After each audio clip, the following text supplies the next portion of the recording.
This is Michael McKean, aka Morris Fletcher, aka Chuck McGill.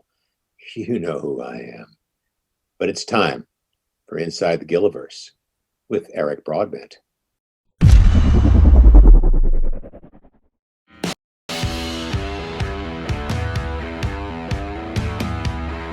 You're watching Inside the Gilliverse, talking all things Breaking Bad, El Camino, and Better Call Saul. Brought to you by Stewart Travel Guitars. See the incredible stowaway travel guitar at stewartguitars.com. Also brought to you by Idea Bench, makers of hot rod-inspired pedal boards and pedal board accessories at ideabench.com. Microphones for Inside the Gilliverse are brought to you by Rode Microphones. Now, please welcome your host, Eric Broadbent.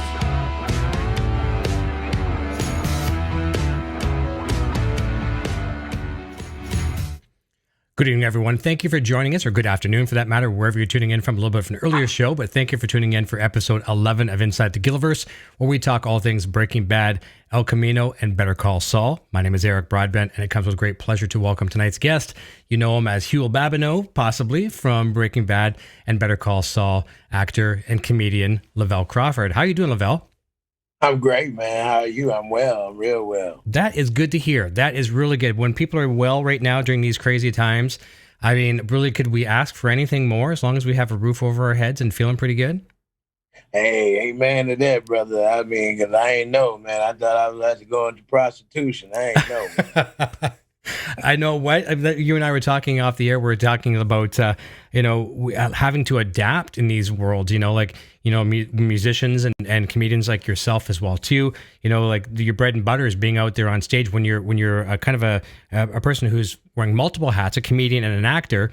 You really, if you're not on those stages or sound stages, whatever, it's hard to keep the lights on sometimes, Yeah, I mean, it's hard if you don't have the work ethic. I think that this hit everybody by surprise. I don't think nobody could have really been ready for this. I don't care who you are, man. But it was a blessing to have them residual checks coming in, and and it was a blessing to be able to, had stocked up money from shows before. I thank God, because I was, trust me, I was like anybody else. Where are we going from here? Like how, I got 3 kids and a wife, and we had just closed on our house. How convenient when the pandemic hit. So I'm like, man, I could double the payments, be done with this in a few years. I'm like, man, everything's going for well, and then kaboom, man. Yeah. I went from Huell Babineaux to Lavell Crawford, legendary comedian, to just plain old Vail.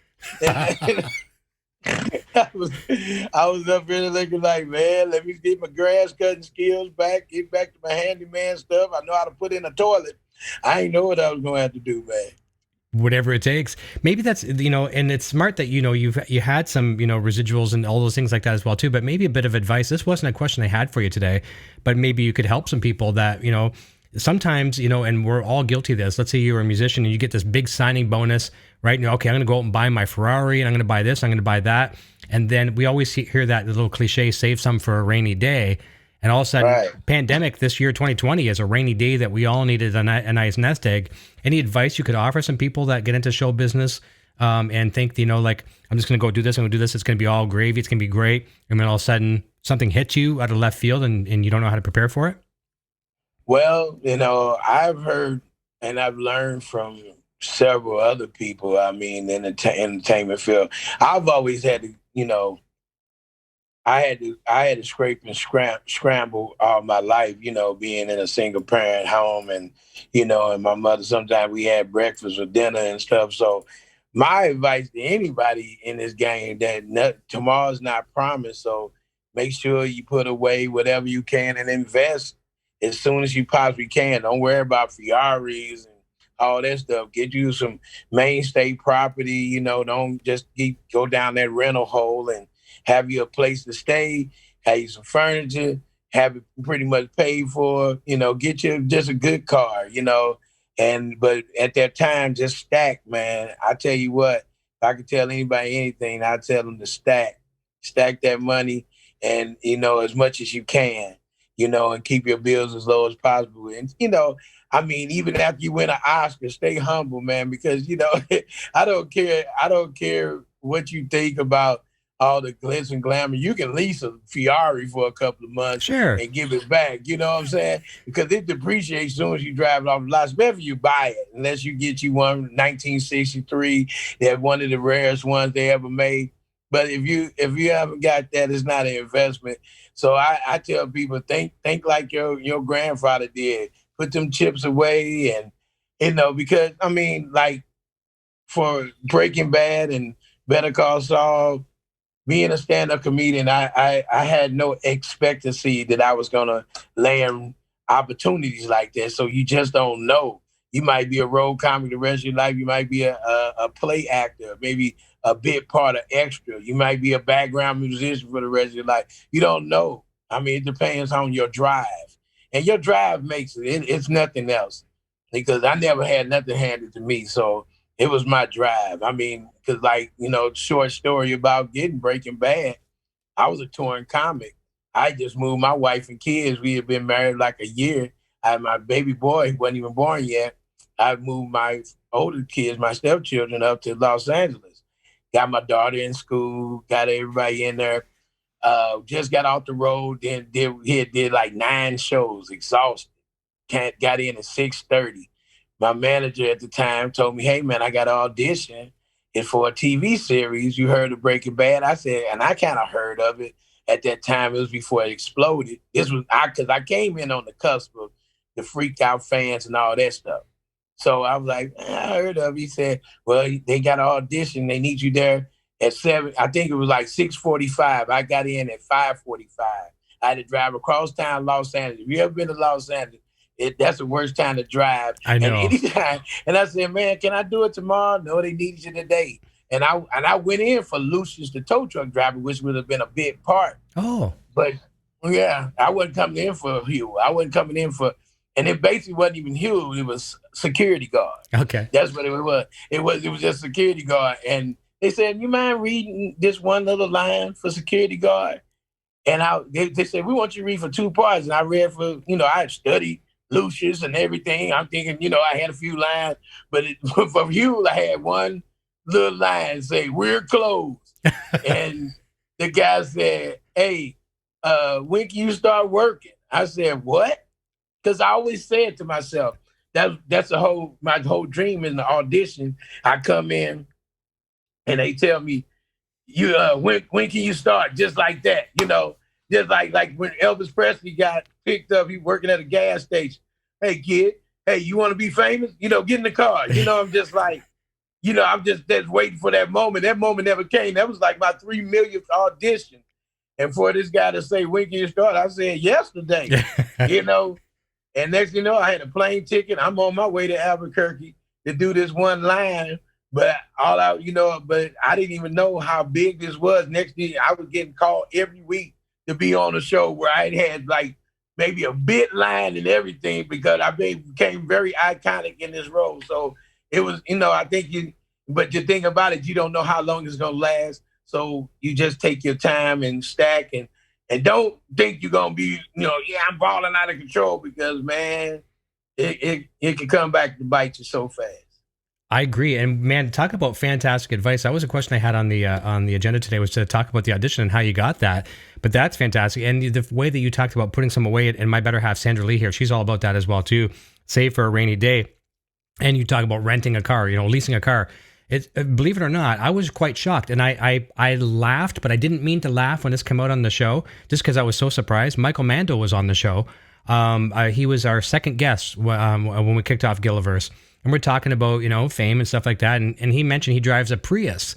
And I kind of chuckled because I figured to be him driving like some kind of, Jaguar, some kind of Lexus or BMW or who knows, right? I mean, you should never stereotype what a person's going to drive. Sure. But sure. I didn't picture a Prius. It wasn't that. And you know how smart that is? And you know how efficient that car is? So I mean, he fills up his car and he probably could drive it for 3 months practically on a tank of gas.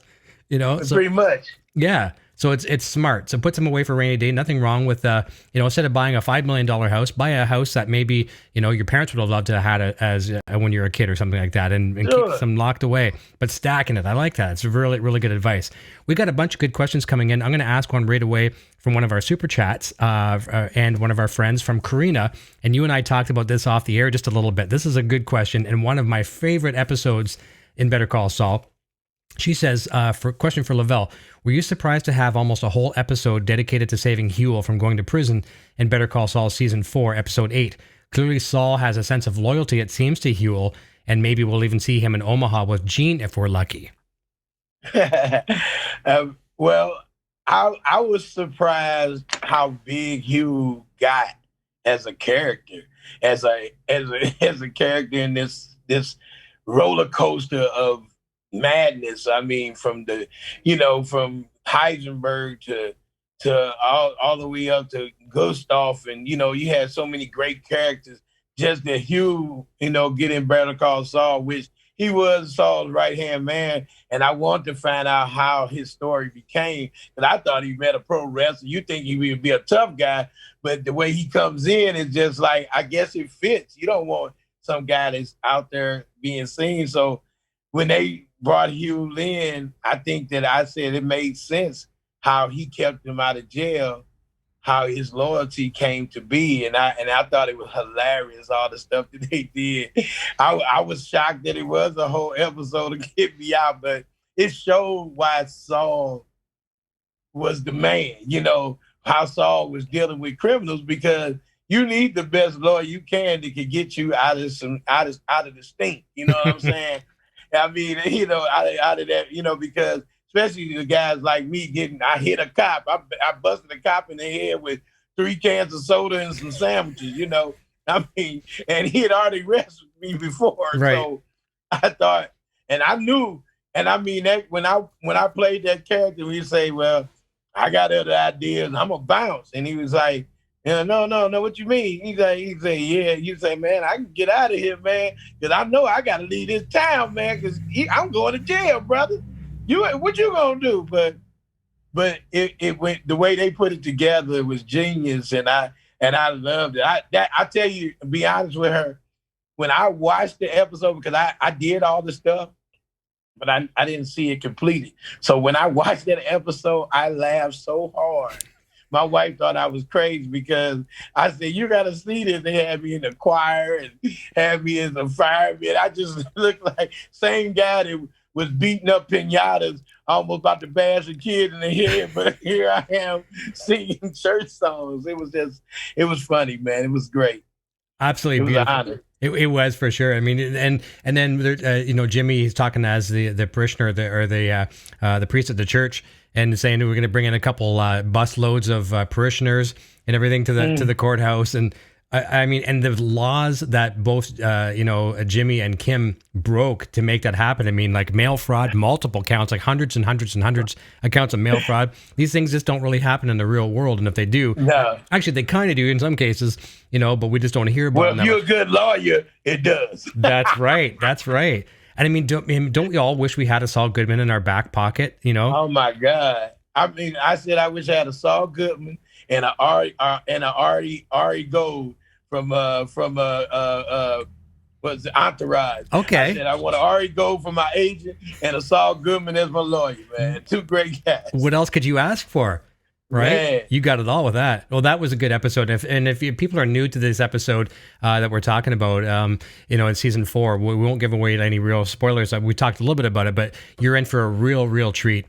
And we're really keeping our fingers crossed as well, too, to see more Huell in season 6. But here's a couple more good questions coming in as well, too. This is from our good friend Eamon, who helps us out tremendously here on the show. And him and his wife always bring good questions. And this is from his wife, Louise. Says, question, if Huell and Kirby had taken all that money and made it to Mexico, I know that was a thought between those two, Mexico, what would they have spent the money on? So if you guys packed up with some of that money and head down to Mexico, I mean, what would you think the two of those guys would have invested in or blew it all on? I don't know. I think QB, he's more the he's more the kind of cut rate guy who always he might have gambled, had probably tried to open up a betting casino down there. And me, I probably would have I probably would have had my own restaurant. I think Hugh looked like he would have owned a nice Cajun restaurant / and had a family, the whole 9 yards. I think he would have changed his whole life around, a little bit. I can see Hugh finding some solace down there, having a great, cute, Cajun restaurant down in Mexico. It would have been hilarious, Yeah. With a Mexican flair, had a senorita, everything. And I wonder if Kubi would be the doorman. I wonder if he'd have his. What do you think he'd be doing? Would he be? I think Kubi would probably have his own casino. I think he would. I think he would. Yeah, I think he would be a kind of he have his own little small casino. Probably have gambling, blackjack, and some Texas Hold'em. But he'd be had a tough guy, and I probably work his security for him, and he'd come over to the restaurant and help manage the restaurant. We'd probably be kind of like, tandem still, what I'm saying? Doing our little dirt on the side, keep doing our little ways of justice. Yeah. That you totally sold it to all of us and I believe that. I could see you having like the best, wanting the fine cuisine, right? Bringing that down there. And then of course, the casino, because I always found the Kubi a little bit more shady. You know what I mean? Yeah. Whereas, people could say the same thing about Huell too, but depending on how you look at them. But I think you nailed it perfectly, and we'll see what fans in the chat say about that as well too. Casino and a fine restaurant. That's fantastic.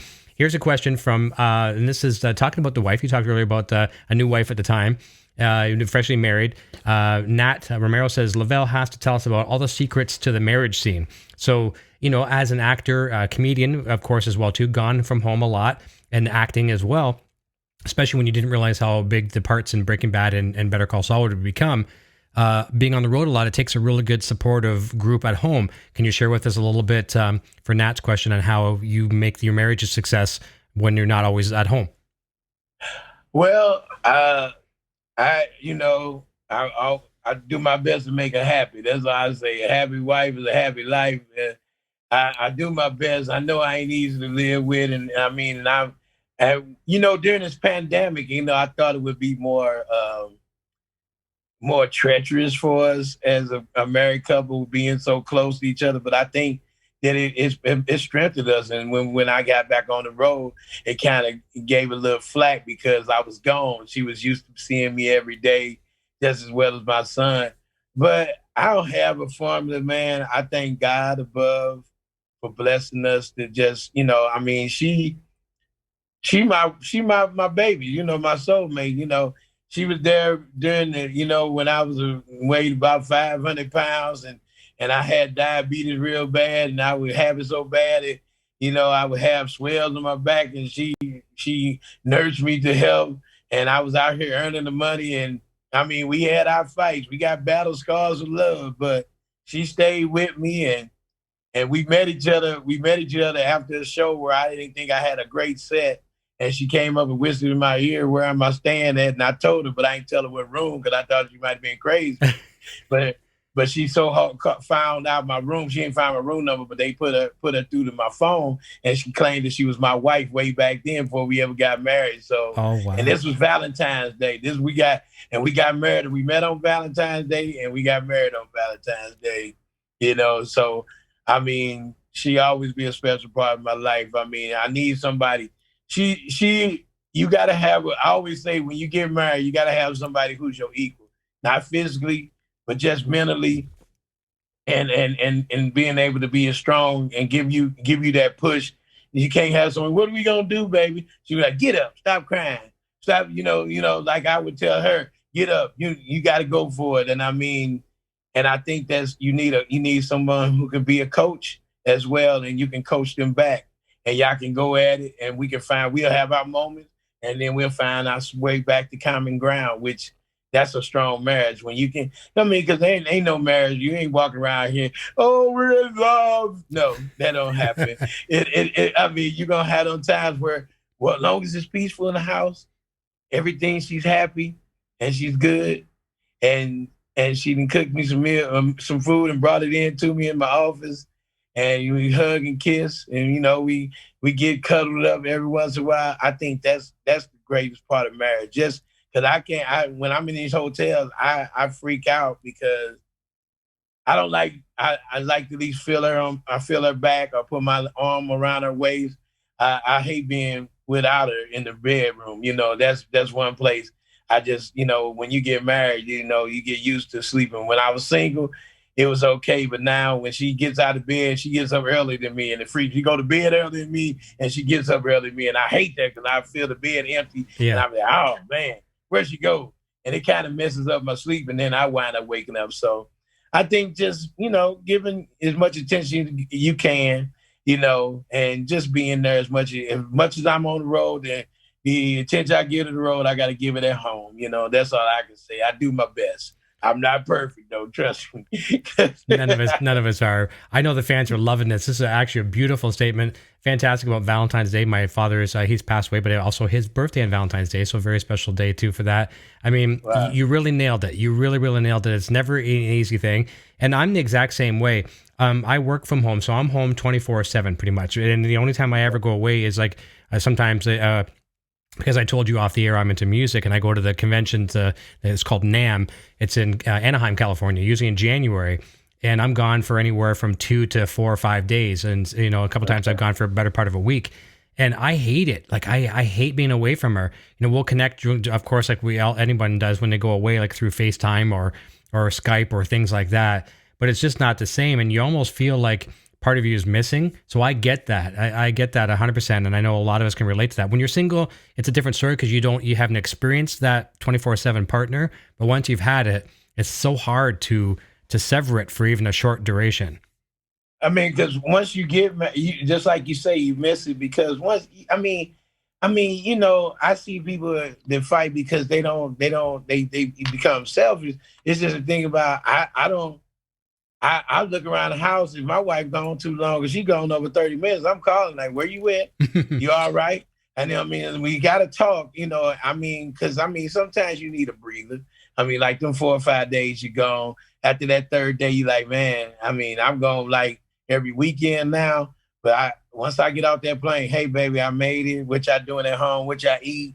What y'all doing? My little man, he's 9. So my older kids, they don't care, but they love me. But then we talk when we talk. But my young man, I have to see what he up to, see what he at. But my wife, I don't care. We go to bed with the phone right on the pillow, and I hear her snoring because she snores better when she can hear my voice. And we both go to sleep. We wake up and the phone's still on if we got our battery charged. And and when we home, we ain't even got to be in the same room. Just she come in there and I come in there. Make sure she all right. I fix something. I make barbecue. Just see, even when I'm mad at her, I'll still fix her something to eat. And when she mad at me, she'll still bring me a plate. And that's just it, because the mad ain't really mad. It's just a moment, Yeah, disagreement. I ain't going nowhere. Hell, I lost this weight too late. I ain't got nothing to give nobody. I'm a 50-year-old man. I'm cranky. I'm 51. I'll be 52 in November. I ain't got nothing for nobody no more. I'm an old crab, baby. Well, as you and I were talking out the air as well, too, I want to give you a huge applause and way to go for the weight loss and just doing it for yourself, doing it for the family and feeling good. And we were talking about, this is a kind of a funny thing. First of all, kudos on the relationship you have with your family. That's beautiful. But we're talking about one of the scenes that I like that you did, when the courtroom scene where Huell bumps into Chuck McGill and plants the phone battery. And, and you were joking with me. You were saying how, there's a lot of takes up and down those stairs. And you were saying how, I'm kind of glad it kind of happened now, as opposed to, years ago when you had a bit more weight, whatever. So it was at least a little bit more enjoyable for you to get through those scenes. Oh yeah, well yeah, because everybody know me as the big Huell. Yep. Now I'm just I'm like the sleek, more dangerous Huell. The bigger Huell, he more of like the tank, and then the sleek Huell is more like the recon guy. And the thing about it is, like, a funny story about the big Huell. I don't know if you remember the scene where Aaron Paul he freaks he runs in the door and locks the door behind him when he finds out that the ricin. Saul had poisoned him with the ricin. It's a little boy with the ricin. So he in the room and he's locked in there. He's whooping Saul's butt. I'm trying to get in. So if you look at that take where they show the door opens open, and the door was literally locked on that stage where we do this, and it was locked. They had it double bolted. But Big Hugh, I came through that door. I knocked it all off the hinges, and they was freaking out like, "How'd you knock a deadbolt?" I mean, I smashed that door to ribbons, and it was so funny. So the next one, they just put plywood up and said, "Go easy, man." And it was so funny because it was like, because when the stunt guy was getting whooped, they paused because they couldn't believe I almost knocked down the whole scene coming through the door. But I mean, but they weren't supposed to lock it, but they supposed to like have the bottom locked. It was that, and so the smaller Huell in Better Call Saul, where they had to do some takes on how I slipped it on my man Michael McKean. They did about, I said we did about 100 and run up the steps, but I was always an active guy. Like I tell people all the time, Bigger Hugh was doing Brazilian Jiu-Jitsu, believe it or not. You had a 500-pound guy putting you in an arm bar. He's already got 500 pounds on you. Now I'm going to break your arm too. So, and I move pretty good. Now I move a lot quicker, but I was active, but you still carrying that weight around, you're going to breathe a lot harder. But the smaller Huell, I was doing stairs all day. So it was just like getting my stairs in, with my Fitbit. So It was cool. It was better for me. I didn't heavy breathe none, I was just like, okay. But the shoes was killing my feet though. I ain't gonna lie. Yeah, I can imagine that. And that's like, going to the gym, but getting paid for it, isn't it? Yeah. That's pretty much what it was. I can dig that. When you talk, I didn't know that about there's multiple takes. Well, obviously there's going to be multiple takes on a lot of scenes, but when you broke through that door, do you know which one they actually ended up using? Was it the original one when it was locked, or was it the plywood door later? Do you remember? Well, I think it was the plywood because it flew off kind of real far. Okay. And then, I think they used that one because the first one, it was just a rehearsal. But they did put it. They tape everything. So they was like, my God, they was just like freaking like. I said, man, I played nose tackle, offensive guard. I used to knock people on their back. So it ain't you running up against me. I'm a brick wall. I remember one time doing stand up. They introduced me on the stage, and a waitress. I felt so bad about that waitress. I gave her a $200 tip. I came around, she wasn't paying attention.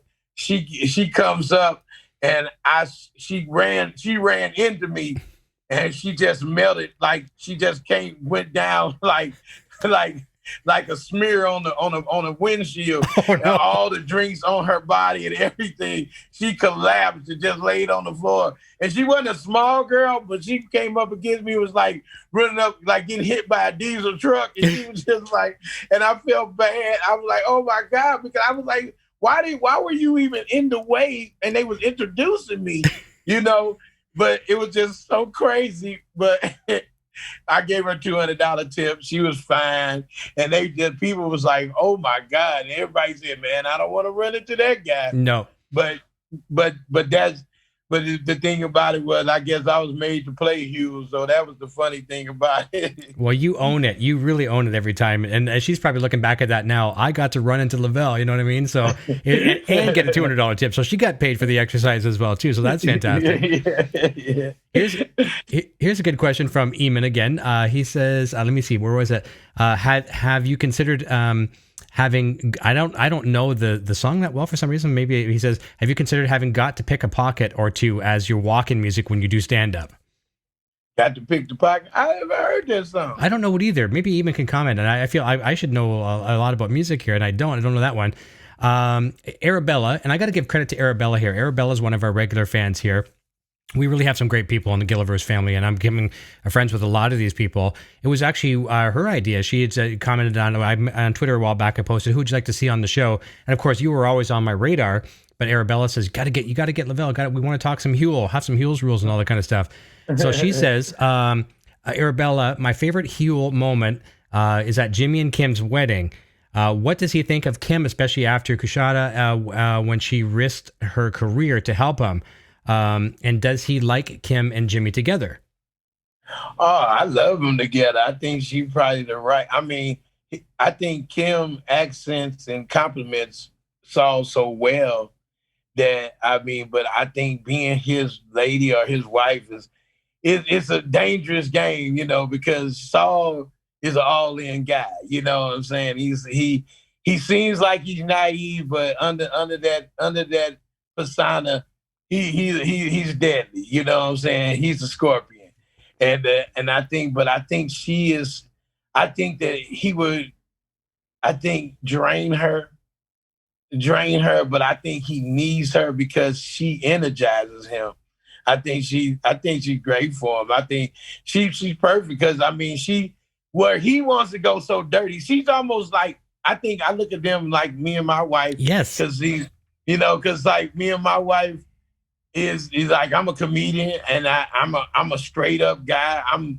I'm not afraid of nobody. I mean, I'm a force to be reckoned with. If you mess with my family, it's the worst thing you ever could do. And the thing about it is my wife be like, babe, don't, you ain't got to do, because I see a car parked out and somebody sitting in the car and it's dark. I'm the only one. I will walk outside to the car and they be driving off. My wife freaking out like, he could have had a gun. I said, well, he sure didn't pull it out. But the thing about it is my family's here. That's just like a pit bull. If it's his yard, he's going to make sure everybody's safe in that house. I'm not going to go to bed like, go check it, baby. I mean, that's my job. If nothing else, get everybody out of the house when there's a fire. And I think that, but like Saul, he's a lay it on the line kind of guy. He's a guy that he can be as dirty as the dirtiest guy. He can be as ratty as the rattiest guy, and he can be a saint too. But she has to give him that barometer. She has to give him that, no, let's do it like this. We can still do something bad, but let's do it bad where we don't get caught or we don't do obvious bad. We don't go up and punch the guy in the face. But once he comes around the corner in this dark alley, we throw a bag over his head, throw him in the dumpster, and then we scare the crap out of him and then punch him in the face, So I think that she gives him some creativity to his dirt. That makes a lot of sense. And as soon as you started talking I started thinking about Jimmy and Kim, like you and your wife. You talked about how one picks the other one up, and one's not just like laying there in a ball on the floor while the other one's calling all the shots. They're right. That's one's a coach, like you talked about as well too. But another time the other one's coaching as well. So very very well said. A question from Mrs. Ignacio Varga. You've already answered it, but she had asked about getting the role in Breaking Bad. So that's really, really cool. We had no idea it was as simple as that. Like the $1 million audition. That's fantastic. And when can you start? That's great. Let me see here. Continue on here. Mary Ann, is Huell still waiting for Hank to be back in the safe house, right?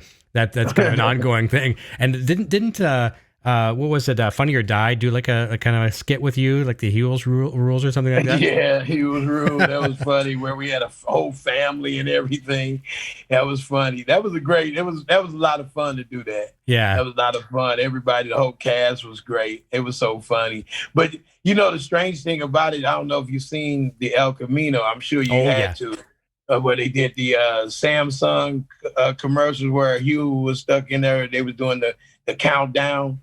They did a whole countdown of Huell in the safe house. That I didn't see. You never see that? No. Oh man! And they Samsung did it. It's on the Samsung channels, like Samsung 100 or something. They did it. They did it where I got paid for it. It was a lot of fun. It was so funny because they did like Huell trying to figure out things to do. I was playing waste paper basketball. I was laying on the couch. I was eating TV dinners, waiting for them to come and get me in the movie. But they never even. I wasn't even in the movie, so it was so funny. And since you asked about that, I thought that was, I wonder how many people saw that, because we filmed it. It was a great time. And it was just me in the safe house, the original safe house, doing occupying my time, and then finally it shows me at the end, like, man, hell with this, man, ain't nobody coming to get me, and I sneak out and I take my bag and I dip out. So Yeah, So it's pretty good. You got to wonder how long would a person sit there, right? And I mean, like you couldn't even use your phone because Hank had told you basically you better pull that battery out of there because Walt's going to track you down. It's like I was like, okay, well maybe I can go, and you don't know. You stick your head out one time, just at one time, and pop, you're taking out. That's funny. I'll have to look that up for sure. Let me see here. Is that so? That was from Marianne. Sorry. So, and Mrs. Wexler, what was your favorite moment acting? As you are in Breaking Bad, what was your favorite moment? Okay, so I guess favorite moment in Breaking Bad and a favorite moment in Better Call Saul. My favorite moments in Breaking Bad, I think I always loved the Ted Beneke scene. Where we were scaring the favorite line, I say reasonably, and we was at the door. I thought that was real cool because seeing him run this guy, because it was always like that. People don't get to see that because they have a stunt guy and he takes off running and he slips and falls on the rug and he bangs his head into the side of the thing. We think he dead. I just love seeing this stunt guy go and do that. He did that like 30 times. I mean, literally falling, and this guy could have died at any moment, but he did it like almost 30 times, and I thought that was pretty fun. And I think the other scene in Better Call Saul to me was with me and Pinkman when he was trying to get in the door, and I placed the rising on him. How I was frisking him, and when I was frisking him, I laid the rising on him, and but they was making bets in the cast and crew that Aaron Paul wasn't going to ever be able to get past me, And I said, well, no way Aaron Paul could get past me. I've had 300-pound linemen try to get past me, and it was a no-hold bar. So he was trying his best, and it was so funny. I literally picked him up in the air like 3 times, and I thought that was fun. But in Better Call Saul, I love the pinata. The pinata stuff was so fun. I mean, because, we knocked over they had like 200 pinatas, and I think we did about 140 of them. Candy everywhere. Yeah. I mean, and we crunching candy. I mean, they cleaned it up and we knocked out more. I thought I ain't never busted a pinata in my life. Never. So as a kid. No, I always wanted to as a kid, but never got to do it. So it was the greatest. And I think in the other scene, of course, when I hit the cop in the head with the sandwiches, because people don't know, they had real like soda cans in there. And this guy was an actor, but he was also a stunt guy. And I mean, his whole side of his face was plum beet red after a few, because I was hitting him. He said, go for it. And I mean, I'm coming with velocity, man. Okay. And they had to take, we did like 400 takes of me bashing this guy. And it wasn't no stunt guy. I think it was a stunt guy twice. But most of the time it was him. And he would fall down. The last time I got him, I think he finally showed that I was really taking it to him, because he laid down there for a minute. And the guy was seeing stars, and he was looking at me and I think what, as an actor, and I'm sure an actor is just like martial arts is to me, when you training, you have to train at a life taking experience. You got to have somebody that, what like we call in jiu-jitsu, our uki, which is the guy you train with. He got to choke you for real. He got to throw you down for real. He got to come at you with a knife for real, so that you'll be able to understand that this ain't a game. We teaching you real life. So when in the acting, we depicting real life. So I want to pull the realness out of him. So when I hit him with that bag of sandwiches, he jumped up and ready to put them handcuffs on me. He ready to arrest me. I'm going to jail. You know what I'm saying? He don't care if he ain't a cop or not. He gonna make me go to jail. So I think pulling that out of somebody, I mean, I think any great actor, I mean, you want to pull the best out of it. I don't even consider myself a great actor. I just know that I get the best results from myself by going there, to that level. Yep, being right in that moment. Here's something that was shared with us a couple of weeks back. We had Max. We had Crazy 8 on the show. And, that's one of those iconic scenes, one of Walt's first kills. Max is down in the basement with a bike lock around his neck to the pole. And I'm not sure if you know this, maybe you do, but I didn't until that night. He actually he asked the writers and producers and the cast and crew if he could sit there for the day. So when they weren't filming, he would sit there with his back up against that pole, and he stayed there for like 9 hours. And I didn't know that. Yeah, and he was broken, physically tired, back is sore, muscles are sore, just tired, but it totally made that scene more believable. So when you say going there, it's whatever you do to get to that scene and to make that scene believable, and that's the difference between a pro and someone just getting into the business. So fantastic. Here's a good question from Erie Afro. Says, hi Lavell, what was your first day like when you and Bill Burr, we talked about the two of you earlier, two comedians getting to support these great characters on screen? So two iconic comedians. What was it like? You guys having some tomfoolery on the show, off camera? Or what was the camaraderie like between you the first time getting on the set together? The strange enough about Bill, I always say this, I ain't never been ashamed of it. He's one of my favorite comics. And the thing about Bill, he opened up for me. He used to open up in a couple of colleges for me when we did some like urban colleges and stuff. And I was always been a fan of his, and we knew each other like back when we were, just making ends meet. Mm-hmm. And being on the set, we laughed and joked and talked crap and everything. And the strange thing about it is like people don't even know this. I don't know if they know it. It's like you had Bob Odenkirk who did stand up. You had me, Bill, and Bryan Cranston said he did it for 8 months.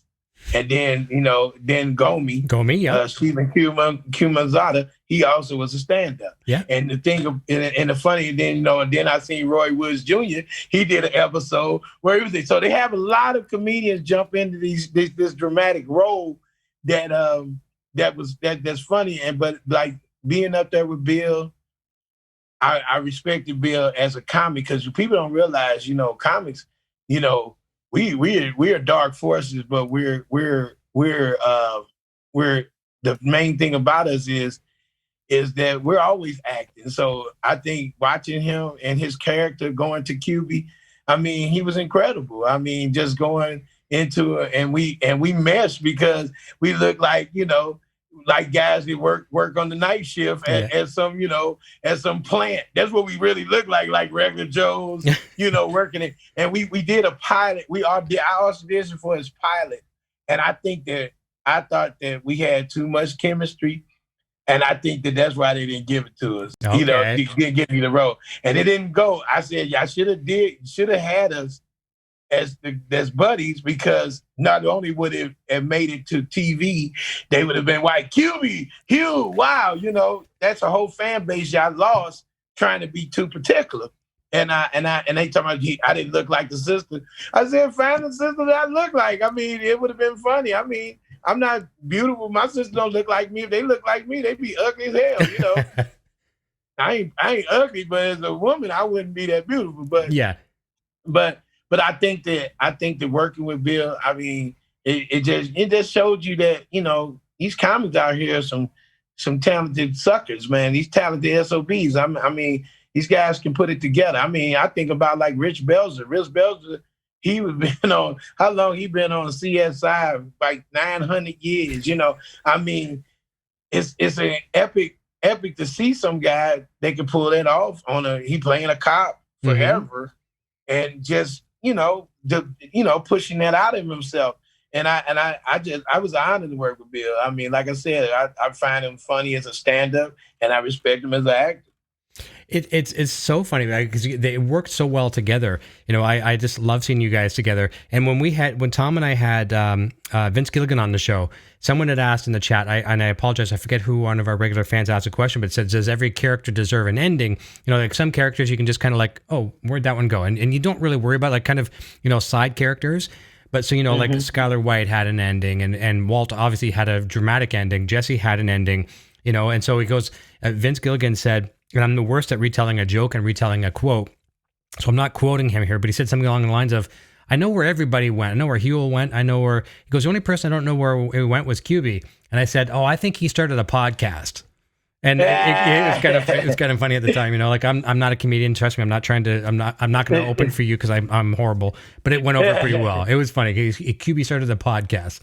So there was a question here, and you already answered a bit. Pinterest Fail Mom was asking about a favorite episode from Breaking Bad or Better Call Saul. So you got that one.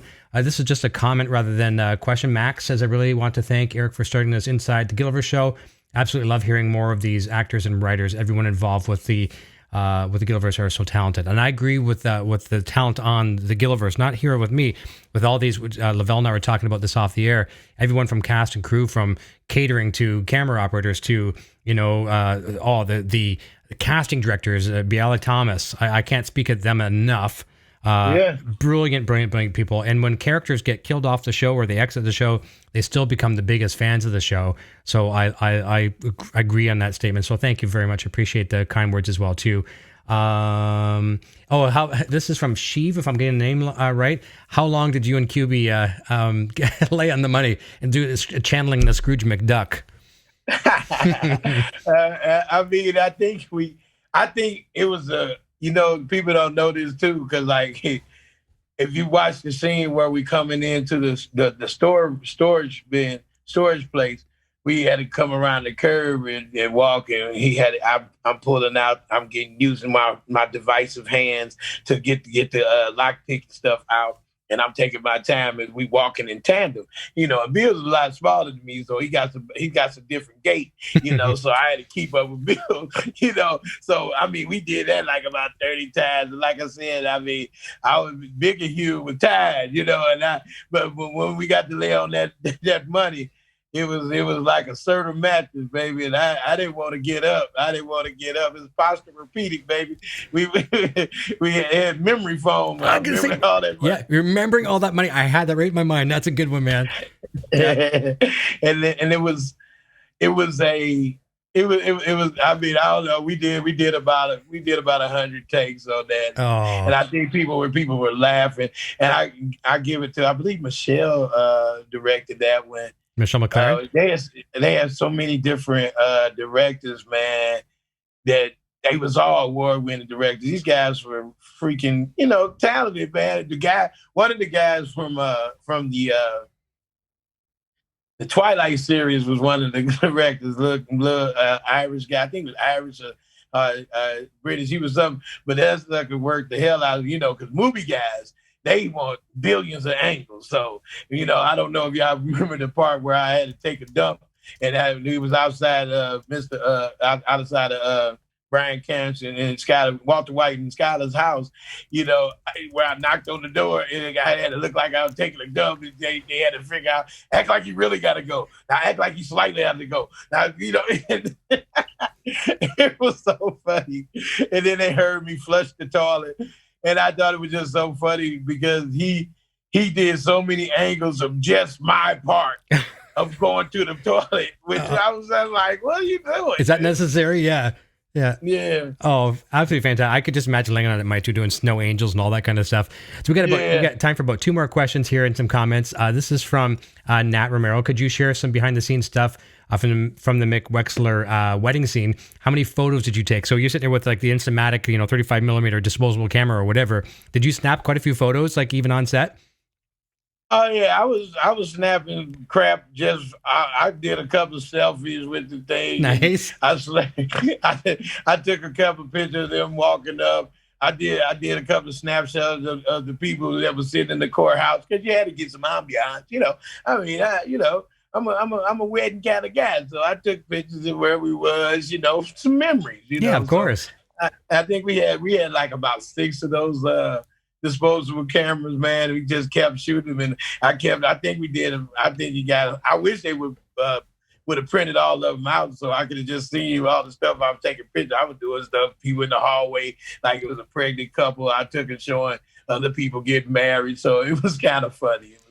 It was a lot of fun. All these younger generation kids, and I say kids, not just the kids, but they're taking their iPhones and their Androids, and they're taking selfies. So try taking a selfie with a 35 millimeter disposable, click, click, click, click. So yeah, you've taken a selfie when you've done that. Right. Thank goodness to a very attentive fan here. Marion says, we have a thing. It's Tom Schnauz started this.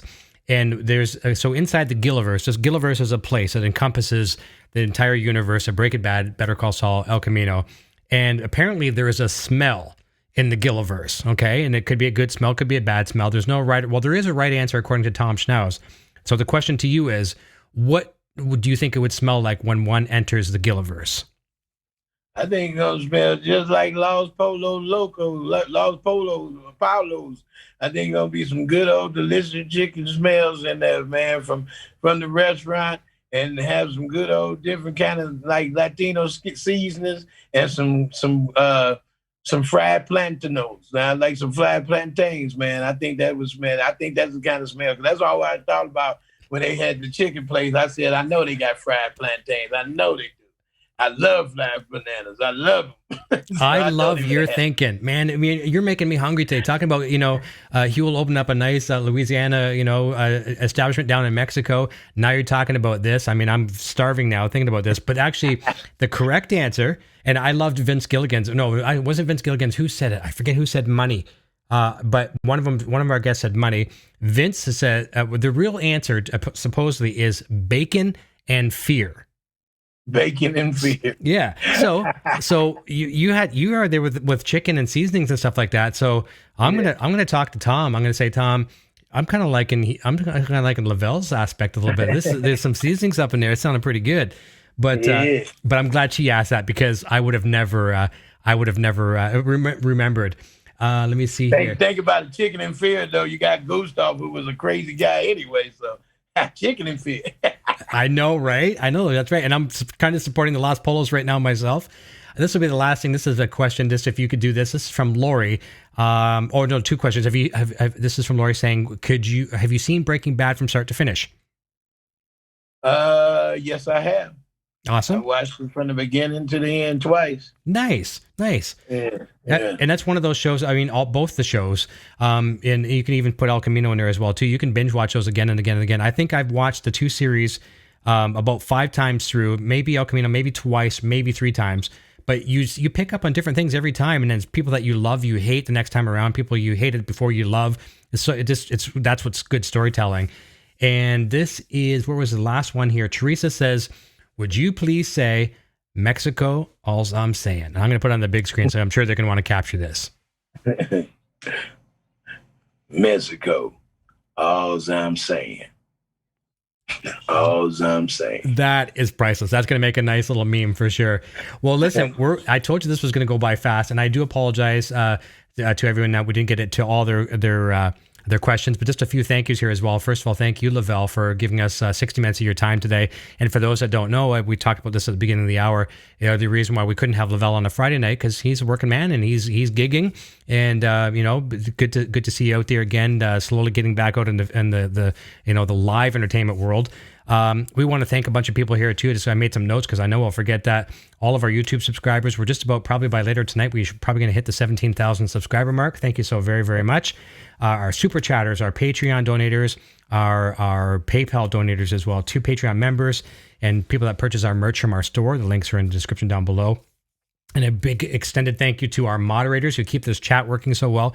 I'm the worst. I'm like Ron Burgundy. If these things, if I'll read whatever's in front of me, and if the wife doesn't send me the proper questions, or right. I'll say I'll say some horrible things. So I want to thank God for her. Next week we have a great guest as well too coming on the show. We've got Stephen Bauer, Don Eladio from Breaking Bad and Better Call Saul, and so many other projects. But one of my favorite movies of all time, Scarface. Are you a fan of Scarface? Oh, of course. Yeah, I mean, Walter White kind of was in modern day, right? Pretty much. Scarface. We have a contest going on over on our Instagram page, instagram.com/inside the Gilliverse. We're giving away from Royal Baubles and bobbleheads.com a Hector Salamanca bobblehead with the actual working bell, which is pretty darn cool. Oh. Yeah, all that kind of cool stuff. And podcast fans, we're going to have, I'm a little bit late, didn't get last night's show done, but we'll have tonight's show with Lavell and last night's show with Michael McKeon up wherever you get your podcast, probably by tomorrow. And Lavell, I'm going to have an open invitation. If you ever like to come back again, I'm going to be doing this show.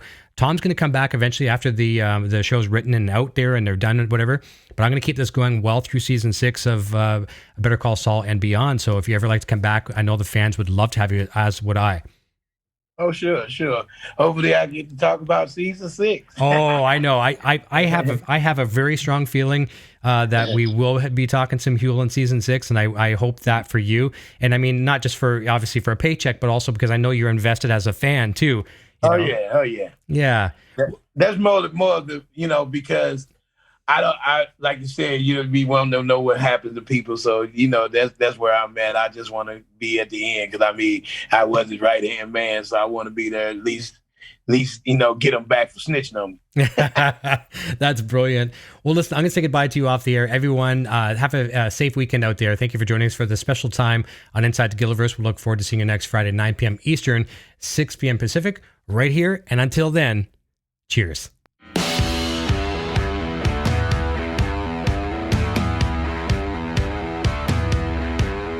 Thanks again for tuning into Inside the Gilliverse with Eric Broadbent. Be sure to check back each week for more great discussions and interviews with cast and crew from Breaking Bad, El Camino, and Better Call Saul. Please like, subscribe, and share this video with your friends.